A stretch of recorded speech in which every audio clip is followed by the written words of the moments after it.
उसके सफिक्स से जान सकते हैं। जैसा कि हमारा सबसे पहला सफिक्स है केन। देखिए केन एक सफिक्स है जो कि लोकल एनेस्थीसिया में यूज़ किया जाता है। इसका मतलब है कि वो मेडिसिन जो कि बॉडी के किसी भी पार्टिकुलर ऑर्गन को सुन करने के लिए यूज़ किया जाता है। इसका इस्तेमाल नॉर्मली माइनॉरिटी में स्टिच के लिए किया जाता है। इसी केन सफिक्स से आप जानेंगे कि किसी भी मेडिसिन के लास्ट में केन वर्ड आए तो ये मेडिसिन लोकल एनेस्थीसिया के लिए यूज़ किया जाता है। इसके कुछ एग्जाम्पल हैं ज़ाइलोकेन, बेंजोकेन, एमाइलोकेन, लाइडोकेन। अगर आप देखें तो चारों में आखिर में केन वर्ड आ रहा है।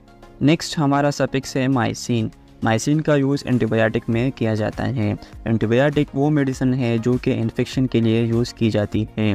इसके कुछ एग्जाम्पल है एजिथ्रोमाइसिन, एरिथ्रोमाइसिन, नियोमाइसिन, स्ट्रिप्टोमाइसिन। अगर आप देखें तो लास्ट में सबके माइसिन वर्ड आ रहा है।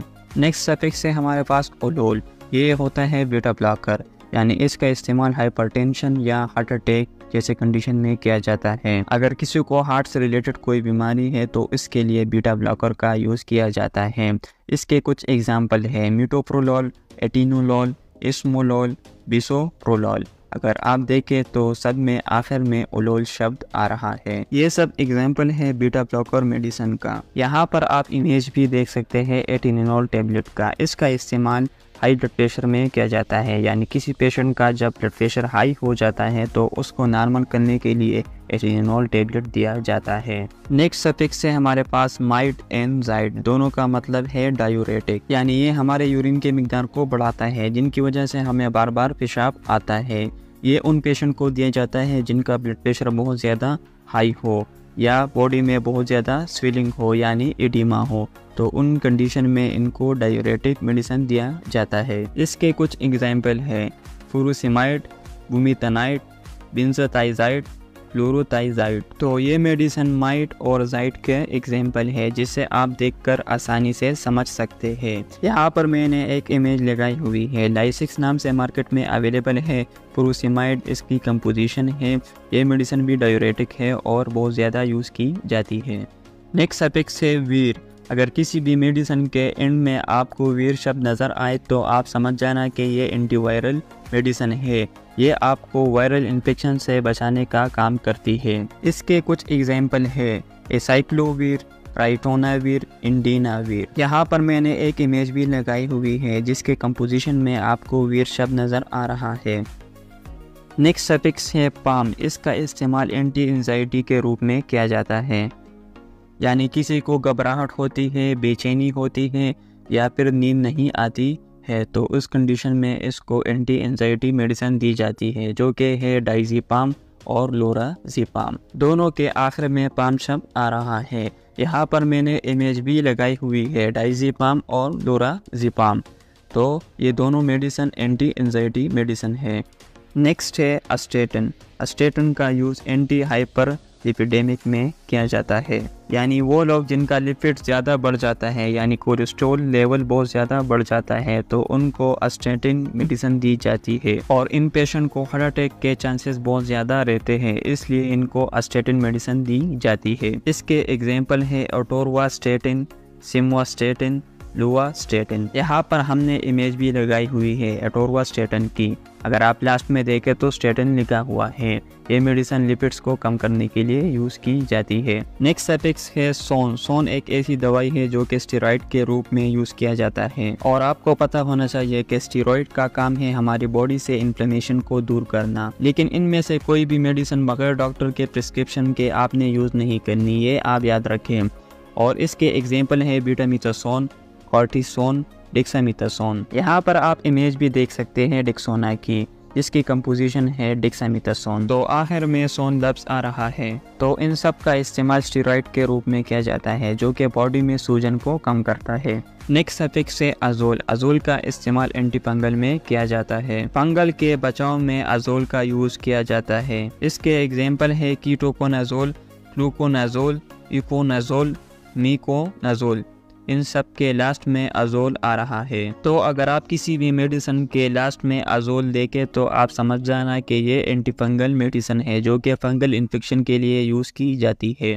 नेक्स्ट सफिक्स है टिडीन। इसका यूज़ हमारे पेट में एसिड की मिकदार को कम करने के लिए यूज़ किया जाता है और ये H2 रिसेप्टर ब्लॉकर है, यानी हमारे पेट में एक रिसेप्टर पाया जाता है हिस्टामिन रिसेप्टर, उसको ये ब्लॉक कर देती है जिससे हमारे पेट में एसिड कम बनती है और ये मेडिसिन पेप्टिक अल्सर में भी यूज़ होती है। अभी बात करते हैं इनके एग्जाम्पल की। तो एग्जाम्पल है रेनिटिडीन, सिमेटिडीन, फेमोटिडीन, ओक्साटिडीन। तो आप देख सकते हैं कि चारों में आखिर में टिडीन लफ्ज़ आ रहा है। इसका मतलब ये है कि जब हमारे पेट में एसिड की मिकदार ज़्यादा हो जाए तो उसको कम करने के लिए हम ये मेडिसिन यूज़ कर सकते हैं। नेक्स्ट सफिक्स है सिट्रॉन। वो मेडिसिन जिनके लास्ट में सिट्रॉन लफ्ज़ आए तो वो नाज़िया एंड वोमिटिंग के लिए यूज़ होती है। For example ondansetron, lenisetron, dolasetron. तो इनके आखिर में सिट्रॉन लफ्ज़ आ रहा है। यहाँ आप इस पिक्चर में भी देख सकते हैं, इसकी कंपोजिशन में दिया है ओंडासिट्रॉन, तो आखिर में सिट्रॉन लफ्ज़ आ रहा है। इसका मतलब ये है कि ये मेडिसिन नाज़िया और वोमिटिंग के लिए यूज़ की जाती है। नेक्स्ट सफिक्स है ओफ्लॉक्सासिन। जिन मेडिसिन के आखिर में ओफ्लॉक्सासिन का वर्ड आए तो आप समझ जाना कि ये एंटीबैक्टीरियल मेडिसिन है जो कि बैक्टीरिया को किल करती है। For example ciprofloxacin, norfloxacin, levofloxacin. आप इनके लास्ट में देख सकते हैं ओफ्लॉक्सासिन का वर्ड आया है।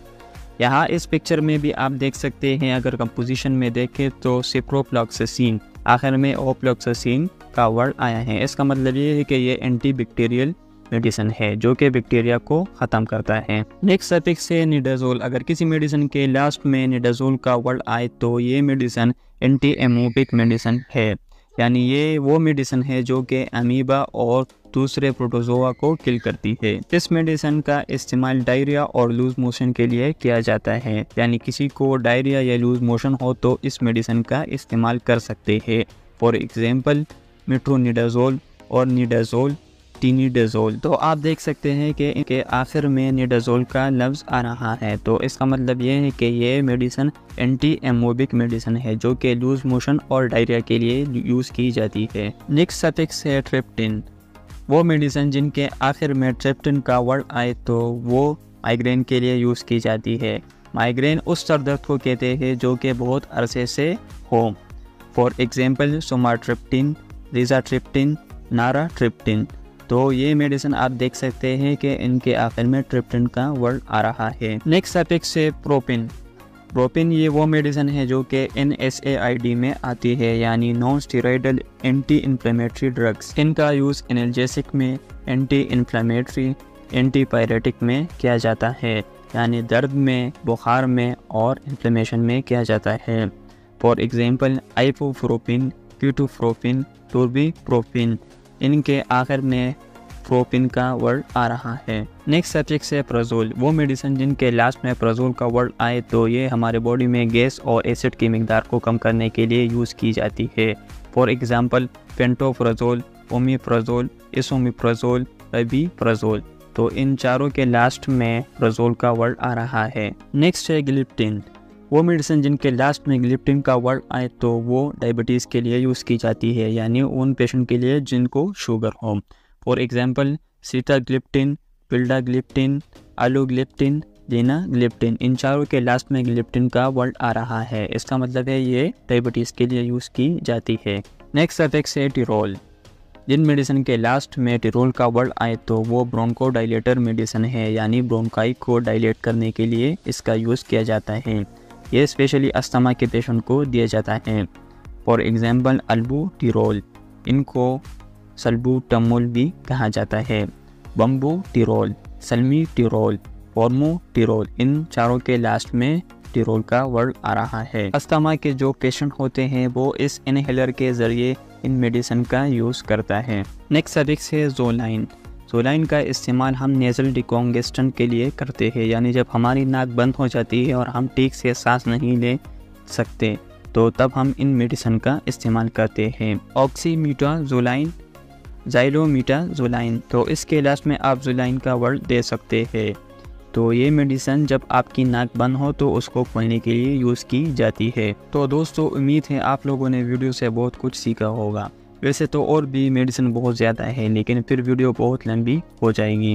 तो अगर आपको इसी तरह की और इन्फॉर्मेशन चाहिए तो कमेंट्स में पार्ट 2 लिखे ताकि मैं इस पर पार्ट 2 बनाऊं। और जाते जाते चैनल को लाजमी सब्सक्राइब करें ताकि नई आने वाली वीडियो की नोटिफिकेशन आप तक पहुंच सके। शुक्रिया, अल्लाह हाफिज़।